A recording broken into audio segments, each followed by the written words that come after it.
L'enfant qui n'est pas embrassé par le village le brûlera pour ressentir sa chaleur. Proverbe africain. Imaginez un enfant qui grandit dans un environnement où ses cris restent sans réponse, où personne ne se regarde avec la chaleur, où leurs réalisations sont ignorées, et leur douleur est rejetée comme insignifiante. Imaginez maintenant que l'enfant vieillit, portant des blessures que personne ne peut voir, des blessures qui façonnent la façon dont il pense, la façon dont ils aiment et la façon dont ils se voient. Et si je vous disais que la négligence de l'enfance est l'une des expériences les plus négligées, mais dévastatrices qu'une personne peut endurer? Et si je vous disais que ces effets ne se fanent pas simplement avec le temps, mais deviennent plutôt intégrés dans le tissu même de qui nous sommes? Et si je vous disais que la dernière vérité que je partagerai dans cette vidéo est la plus profonde de toutes, qui pourrait changer la façon dont vous vous comprenez et celle qui vous entoure pour toujours? La négligence est invisible, mais ses conséquences sont indéniables. Contrairement à la violence physique, qui laisse des ecchymoses et des cicatrices sur le corps, la négligence laisse des marques dans l'esprit et l'âme. Il ne s'agit pas seulement d'un enfant laissé seul, il s'agit d'une absence émotionnelle, le message silencieux que leurs besoins n'ont pas d'importance.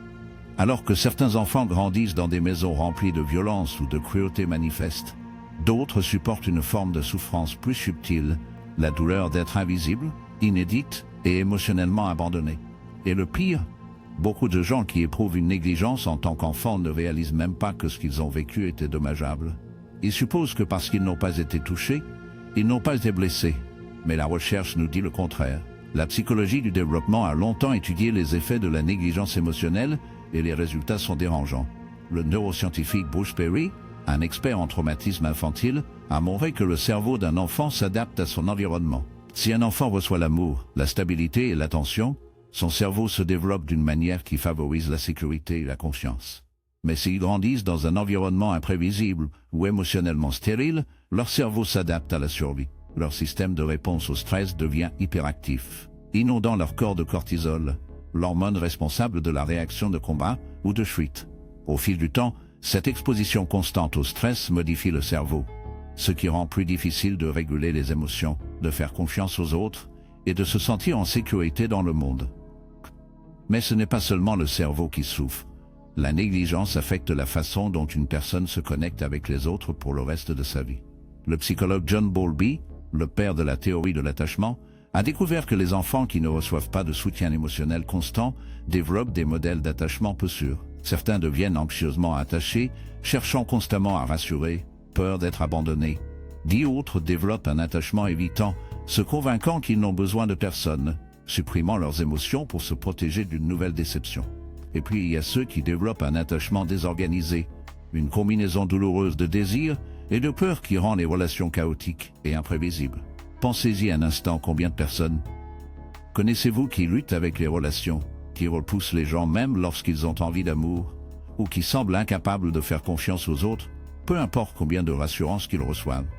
À quelle fréquence jugeons-nous les gens pour être trop nécessiteux ou trop éloignés sans demander ce qui leur est arrivé? Et si leur comportement n'est pas un choix, mais une réponse profondément ancrée à une enfance où leurs besoins émotionnels ont été ignorés? Les effets de la négligence ne s'arrêtent pas aux relations, ils s'étendent dans tous les aspects de la vie. Les études ont, ou trop éloignés sans demander ce qui leur est arrivé?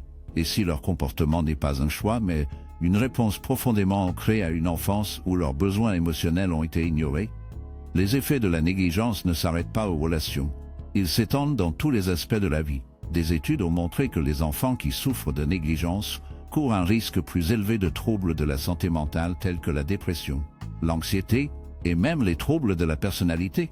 Beaucoup développent un doute chronique, luttent pour croire qu'ils sont dignes d'amour ou de succès. Certains se tournent vers des comportements autodestructeurs, la toxicomanie, la prise de décisions téméraires ou même l'activité criminelle.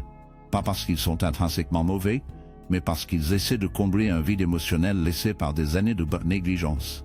Quand quelqu'un n'a jamais eu de chaleur, il peut le chercher dans des endroits dangereux. Et pourtant, malgré tout cela, la négligence de l'enfance est l'une des formes d'adversité de l'enfance les moins parlées. La société reconnaît et condamne la violence physique, mais elle rejette souvent la négligence émotionnelle comme quelque chose de mineur ou d'insignifiant. Nous voyons des adultes qui luttent avec leurs émotions, qui sabotent leurs relations, qui luttent contre la dépendance, et nous les qualifions de faibles ou irresponsables. Mais nous nous arrêtons rarement pour demander ce qui leur est arrivé. Nous considérons rarement que ces comportements peuvent être des symptômes de blessures infligées bien avant d'avoir la capacité de comprendre ce qui leur arrivait. Mais que se passe-t-il s'il y avait un moyen de briser ce cycle? Et si la reconnaissance des effets de la négligence de l'enfance pourrait être la première étape vers la guérison? Et si la révélation la plus importante de toutes, celle que je partagerai à la fin de cette vidéo, pourrait offrir de l'espoir à ceux qui souffrent en silence depuis trop longtemps? Restez avec moi, car la vérité que je vais révéler ensuite pourrait tout changer. La négligence ne façonne pas seulement le paysage émotionnel d'un individu. Il modifie leur perception même de la réalité. Un enfant qui grandit sans validation émotionnelle apprend à se méfier de ses propres sentiments. Ils intériorisent l'idée que leurs émotions sont sans importance, que leurs besoins sont un fardeau, et que la recherche de confort ou de connexion entraînera une déception. Au fil du temps, ce système de croyance devient une partie essentielle de qui ils sont, affectant tous les aspects de leur vie. Imaginez un enfant qui tombe et se gratte le genou. Un soignant aimant se précipite pour les réconforter, offrant une assurance et une tendance à la blessure. Ce petit acte fait plus que d'apaiser la douleur. Il enseigne à l'enfant que leur détresse est importante, que l'aide est disponible et qu'ils ne sont pas seuls. Imaginez maintenant un autre enfant qui subit la même blessure, mais ne reçoit aucun réconfort, aucune reconnaissance, aucune validation de leur douleur. Cet enfant apprend une leçon différente, que leur souffrance est invisible, qu'elle doit supporter la douleur seule, et que la tenue de l'aide est inutile. Cette leçon s'étend au-delà de l'enfance. Les adultes qui ont subi une négligence émotionnelle ont souvent du mal à reconnaître et à exprimer leurs sentiments. Ils peuvent se sentir engourdis, déconnectés ou incapables d'identifier ce qu'ils veulent vraiment dans la vie. Ils peuvent minimiser leurs propres souffrances, rejetant leurs émotions comme pas si mal ou comparant leurs expériences à d'autres qui avaient pire. C'est l'un des effets les plus insidieux de la négligence. Il convainc ses victimes qu'ils réagissent de manière excessive, que leur douleur est insignifiante et qu'ils devraient simplement s'en remettre. Mais les neurosciences nous disent que le cerveau ne dépasse pas la négligence émotionnelle prolongée. Le cortex préfrontal, la partie du cerveau responsable de la prise de décision et de la régulation émotionnelle, se développe différemment chez les enfants négligés. L'amygdale que leur douleur est insignifiante et qu'ils devraient simplement s'en remettre. Mais les neurosciences nous disent que le cerveau ne dépasse pas la négligence émotionnelle prolongée. Le cortex préfrontal, la partie du cerveau responsable de la prise de décision et de la régulation émotionnelle, se développe différemment chez les enfants négligés. L'amygdale, le centre de peur du cerveau, devient hyperactive, ce qui rend ces individus plus sujets à l'anxiété, à la panique et à l'obstruction émotionnelle. Lorsqu'un enfant négligé grandit, il peut avoir du mal à un sentiment de malaise constant, comme s'il attendait que quelque chose de mal se produise, même dans des moments de sécurité et de calme. Et les effets ne s'arrêtent pas là. Des études ont montré que les enfants négligés sont plus susceptibles de lutter avec l'estime de soi, se sentant souvent non méritants de l'amour, du succès ou du bonheur. Ils peuvent développer des tendances perfectionnistes, croyant que s'ils travaillent assez dur, s'ils réalisent suffisamment, ils seront enfin vus, finalement être valorisés. D'autres vont dans la direction opposée, évitant complètement les défis, convaincus que l'échec est inévitable. En effet, la négligence inculque une croyance subconsciente profonde. Je ne suis pas suffisant. Cette croyance se déroule également dans leurs relations. De nombreux adultes qui ont connu des négligences d'enfance ont du mal à fixer des limites.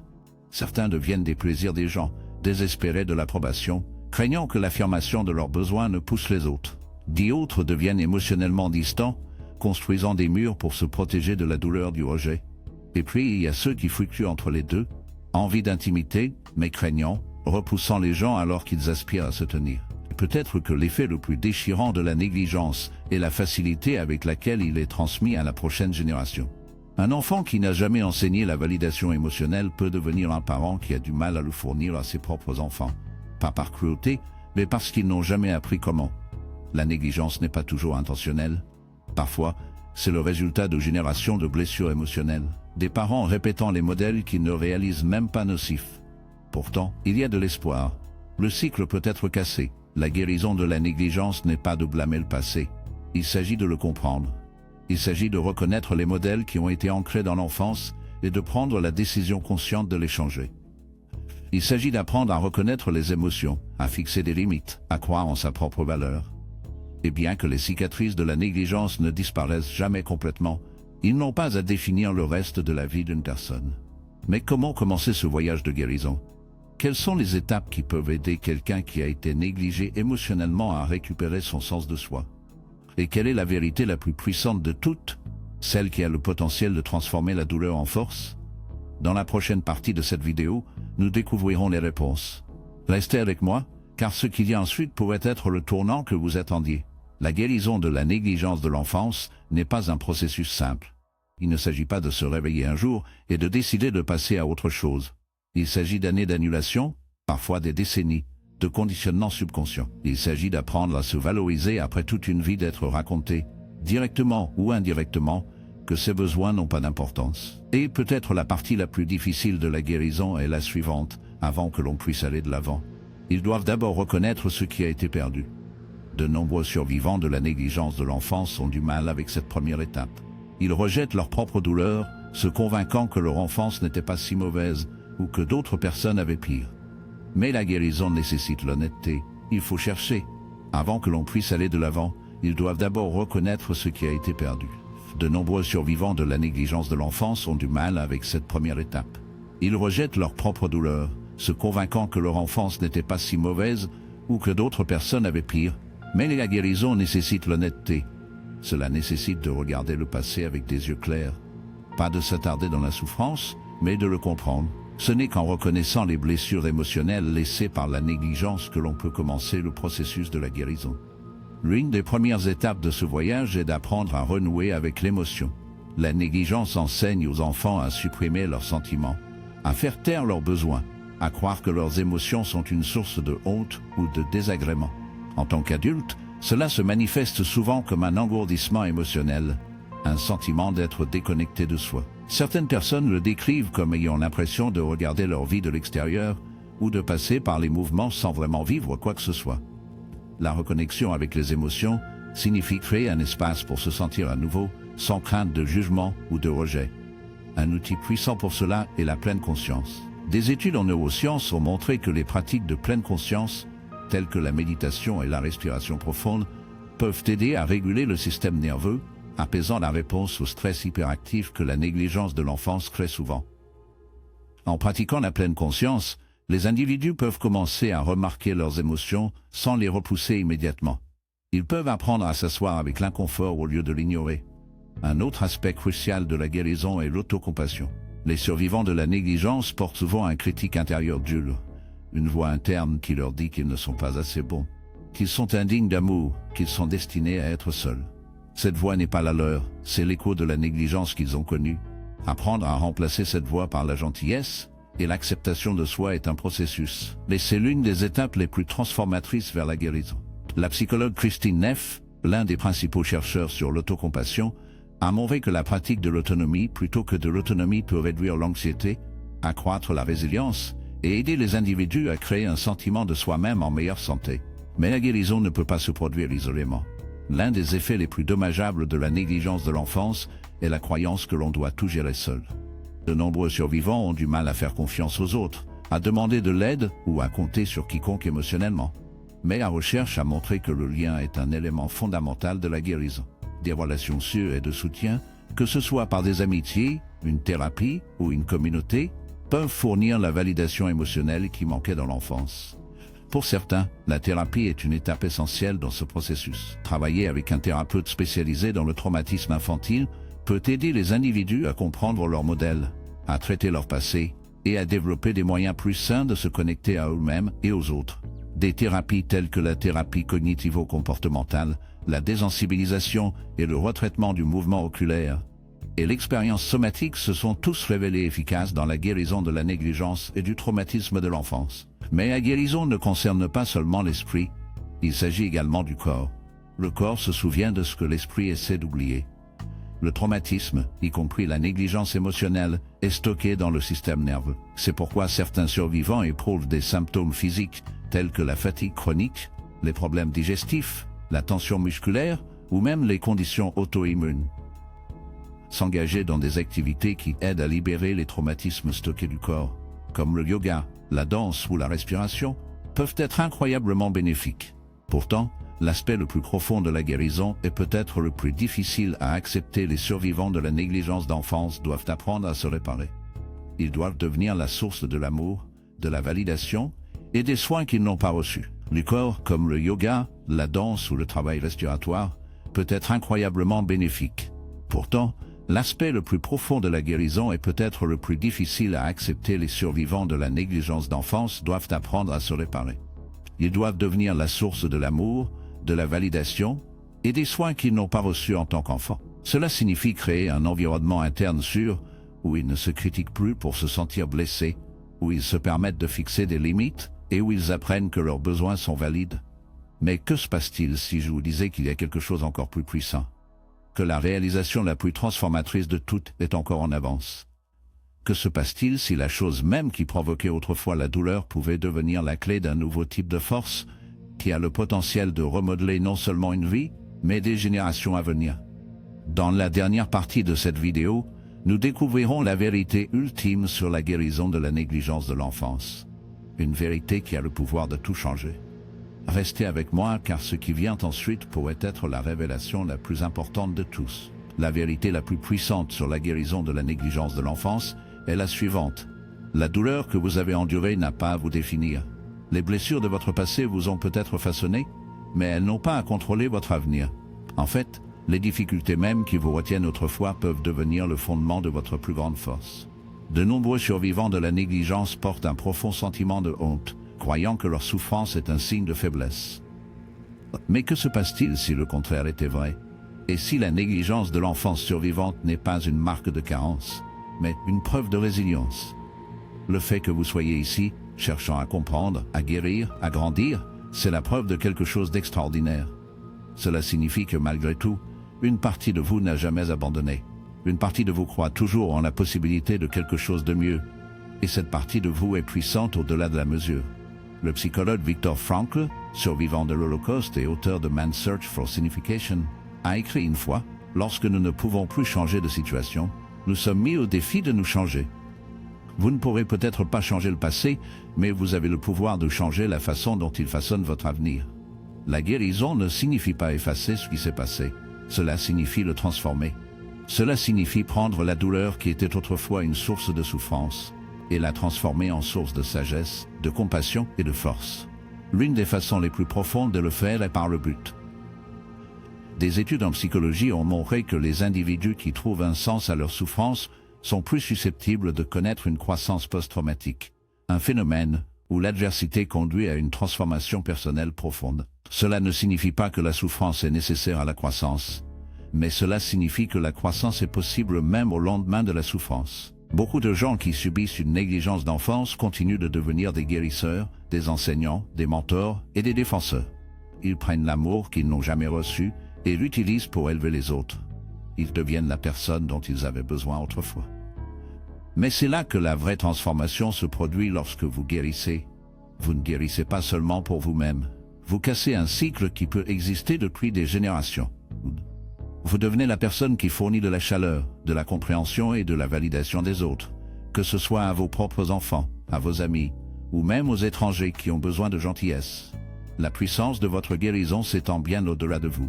Pensez-y un instant, chaque acte d'autocompassion, chaque frontière que vous fixez, génération. Vous devenez la personne qui fournit de la chaleur, de la compréhension et de la validation des autres, que ce soit pour vos propres enfants, à des amis, ou même à des étrangers qui ont besoin de gentillesse. La puissance de votre guérison s'étend bien au-delà de vous. Pensez-y un instant. Chaque acte d'autocompassion, chaque frontière que vous fixez, et chaque fois que vous choisissez de reconnaître vos émotions au lieu de les supprimer, vous réécrivez le script de votre vie. Vous prouvez que la négligence n'a pas le dernier mot. Si vous vous demandez toujours si la guérison est possible pour vous, permettez-moi de vous rappeler ceci: le fait que vous êtes ici, écoutez, absorbez et réfléchir est déjà la preuve que le voyage a commencé.